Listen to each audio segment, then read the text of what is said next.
Welcome to my YouTube channel. I am Akhilesh और आज मैं आपको सिखाऊंगा फ्यूचर परफेक्ट टेंस का निगेटिव सेंटेंस। इस क्लास में आपको इस टेंस का पहचान, कॉन्सेप्ट, स्ट्रक्चर, फिर मैं आपको बहुत सारे एग्जांपल दूंगा। बस आपको इस क्लास को अच्छे से देखना है और अच्छे से नोट बनाना है। मैं क्लास शुरू करता हूँ। सबसे पहले मैं आपको फ्यूचर परफेक्ट टेंस का पहचान समझाता हूँ। देखिए, मैंने लिख के रखा है कि इसके मतलब फ्यूचर परफेक्ट टेंस के, तो इसके वाक्य के अंत में चुका होगा, चुकी होगी, चुके होंगे, सिर्फ आ के मात्रा के बाद मतलब गा होगा, मतलब आ के मात्रा के बाद होगा आ सकता है, और गी होगी मतलब बड़ी ई के मात्रा के बाद होगी आ सकता है, आदि शब्द आते हैं। ये तो हो गया फ्यूचर परफेक्ट टेंस का हिंदी का पहचान हो गया।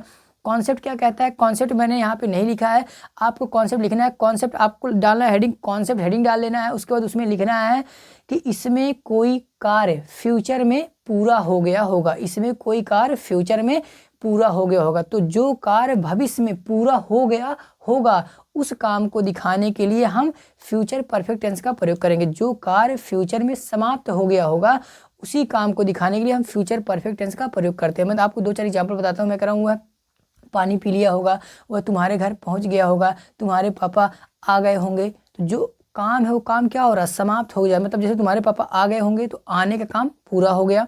तुम्हारा दोस्त कपड़ा धुल लिया होगा तो कपड़ा धुलने का काम समाप्त हो गया। तुम्हारी सिस्टर घर साफ कर दी होगी तो घर साफ करने का काम समाप्त हो जा रहा है। तो जो काम समाप्त हो गया होगा उसी काम को दिखाने के लिए हम इस टेंस का प्रयोग करेंगे। फिलहाल आज हम लोग सीखने वाले हैं निगेटिव सेंटेंस। निगेटिव सेंटेंस का मतलब क्या होता है? एक ऐसा वाक्य जिसमें हम नहीं शब्द का प्रयोग करते हैं उसे कहते हैं निगेटिव सेंटेंस। देखिए, तो निगेटिव सेंटेंस का मैंने यहाँ पे स्ट्रक्चर लिख के रखा है। निगेटिव सेंटेंस का ट्रांसलेशन कैसे करेंगे? सबसे पहले लिखेंगे हम लोग सब्जेक्ट। सबसे पहले इंग्लिश सीखना है सब्जेक्ट के अनुसार विल या शैल दोनों में से किसी एक का प्रयोग करना है। उसके बाद नॉट लगाना है। ध्यान दीजिए, विल शैल के बाद आपको नॉट लगाना है, नॉट के बाद हैव लगाना है, हैव के बाद मेन आपका थर्ड फॉर्म ऑब्जेक्ट आएगा तो ऑब्जेक्ट लिख देना है। ऑब्जेक्ट के बाद अगर अदर वर्ड आएगा तो उसको भी लिख देना, नहीं आएगा तो बस ऑब्जेक्ट तक लिख के छोड़ देना, लास्ट में फुल स्टॉप का प्रयोग करना है।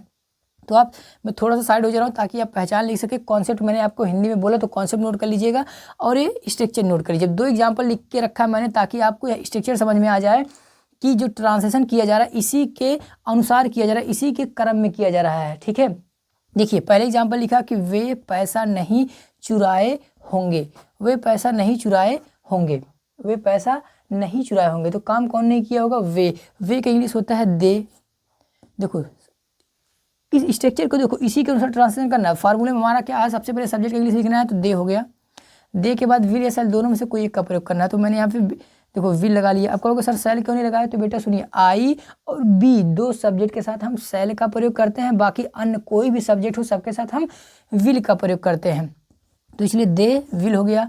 अब देखो दोनों में से कोई एक हो गया। उसके बाद क्या लिखना है? नॉट। तो नॉट लिख दिया मैंने, नॉट हो गया। नॉट के बाद हैव लिखना होता है तो हैव लिख दिया। हैव के बाद मेन वर्ब का थर्ड फॉर्म, तो चुराना का फर्स्ट फॉर्म स्टील होता है लेकिन थर्ड फॉर्म होता है स्टोलन।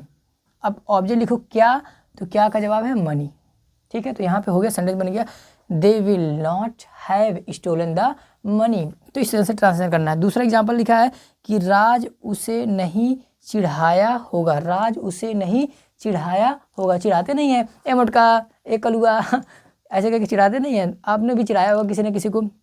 तो चिढ़ाना, देखो इसका सेंटेंस कैसे बनाएंगे? देखो सबसे पहले सब्जेक्ट लिखना है हमें, सब्जेक्ट तो कौन चिढ़ाया होगा? राज। तो राज की इंग्लिश लिख दिए राज। विल या शैल दोनों में से कोई एक, तो शैल लगाओगे? नहीं, मैंने अभी बताया कि शैल का प्रयोग हम तब करेंगे जब सब्जेक्ट हमारा आई होगा और बी होगा। तो आई और बी के साथ शैल लगाना है, बाकी अन्य सब्जेक्ट के साथ हमें विल का प्रयोग करना है। तो राज विल दोनों में से कोई एक होगा। अब क्या लगाओगे? नॉट। तो नॉट हो गया। नॉट के बाद क्या लगाना है? हैव। तो हैव लग गया। हैव के बाद मेन वर्ब का थर्ड फॉर्म, तो टीज्ड। थर्ड फॉर्म टीज, चिढ़ाना first form tease, third form teased, उसे मतलब हिम। लो हो गया sentence. So Raj will not have teased him. Ram will not have teased him. तो 2 एग्जाम्पल मैंने यहाँ पे दिया था, तो 2 एग्जाम्पल को आप नोट कर लीजिए। अब इसके बाद मैं कुछ एग्जाम्पल आपको और दूंगा। अब जो एग्जाम्पल मैं देने जा रहा हूँ, जो मैं हिंदी बोलूँगा, हिंदी सुन के वीडियो को आपको रोक के उसका ट्रांसलेशन आपको खुद कर लेना है। उसके बाद फिर वीडियो को चालू करके देखना है कि आपने ट्रांसलेशन सही किया था या गलत किया था। ठीक है, अगर गलत किए होंगे तो उसको सुधार लीजिएगा, अगर सही कर रहे हैं तो बहुत अच्छी बात है। चलिए, तो मैं अब क्लीन कर रहा हूँ बोर्ड को। मैं उम्मीद कर रहा हूँ कि आप दोनों एग्जाम्पल और यह जो स्ट्रक्चर यह लिख लिए होंगे। अब जितना पॉसिबल हो सकता है, जितना एग्जाम्पल हो सकता है बोर्ड पे, मैं आपको उतना एग्जाम्पल देता हूँ। ठीक है। बस 2-4 सेंटेंस पहले आप हिंदी में ऐसे बोल लीजिए कि वह घर नहीं पहुंचा होगा, तुम्हारे पापा मिठाई लेकर नहीं आए होंगे। तो 2-4 सेंटेंस आप हिंदी का जब बोल पाएंगे तभी बेटा आप इंग्लिश का ट्रांसलेशन कर पाएंगे, क्योंकि पहचान ही अगर आप नहीं समझ पा रहे हैं, हिंदी का सेंटेंस आप नहीं बना पा रहे हैं, तो इंग्लिश सीखना बहुत ही कठिन हो जाएगा आपके लिए। ठीक है, तो सबसे पहले आप क्या करिए, हिंदी का सेंटेंस बनाइए, 2-4 सेंटेंस, 5 सेंटेंस, 10 सेंटेंस, 20 सेंटेंस बनाइए, ताकि आप हिंदी का पहचान क्लियर हो जाइए। उसके बाद फिर आप ट्रांसलेशन करिए। बनाइए कि वह पैसा लेकर नहीं आया होगा, तुम्हारे पापा कपड़ा नहीं खरीदे होंगे, मेरे पिताजी उसे नहीं डांटे होंगे।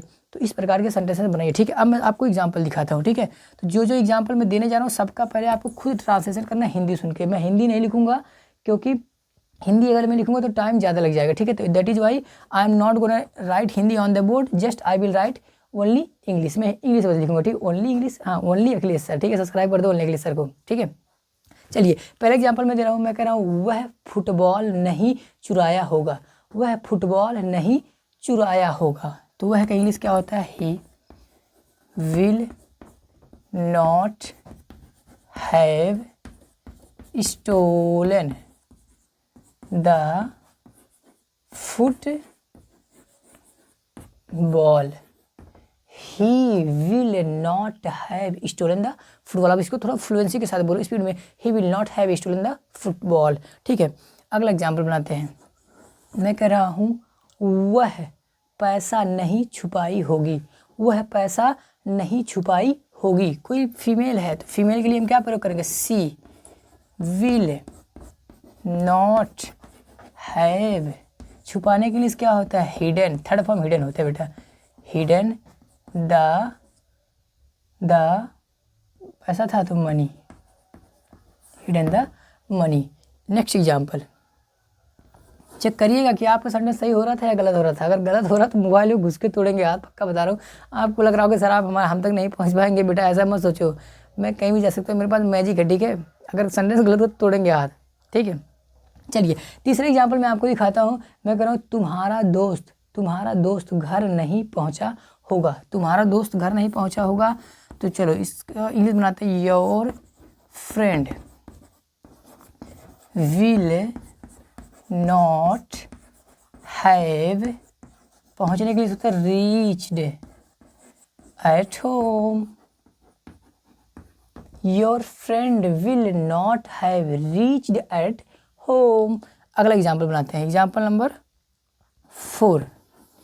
मैं कह रहा हूँ तुम्हारे पापा तुम्हारे लिए एक उपहार नहीं खरीदे होंगे, तुम्हारे पापा तुम्हारे लिए एक उपहार नहीं खरीदे होंगे। चलो इसका इंग्लिश बनाते हैं। तो तुम्हारे पापा, your father will not have, खरीदने का इंग्लिश होता है bought, BOUGHT, bought a gift, bought a FT, gift तुम्हारे लिए, तो फॉर यू। लो सेंटेंस बन रहा है, सब बेटा आसान है। चलिए अगला एग्जाम्पल बनाते हैं। मैं कह रहा हूँ सोनू फुटबॉल नहीं खेला होगा, सोनू फुटबॉल नहीं खेला होगा। Sonu will not have played the football, football की स्पेलिंग ऊपर लिखा देख लो, FOOTBALL, फुटबॉल। तो यहाँ पर 2 बार चौक क्यों खर्चा करना। ठीक है, अगला एग्जाम्पल नंबर 6। चलो 6 एग्जाम्पल का जगह है 6 लिखा जब यहाँ। चलिए मैं कह रहा हूँ वे पानी बेकार नहीं किए होंगे, वे पानी बेकार मतलब बर्बाद, वे पानी बर्बाद नहीं किए होंगे, वे पानी बर्बाद नहीं किए होंगे मतलब वे मतलब दे विल नॉट हैव, बर्बाद करना मतलब वेस्टेड द वाटर। इस तरह से एग्जाम्पल नंबर 7 लास्ट एग्जाम्पल है।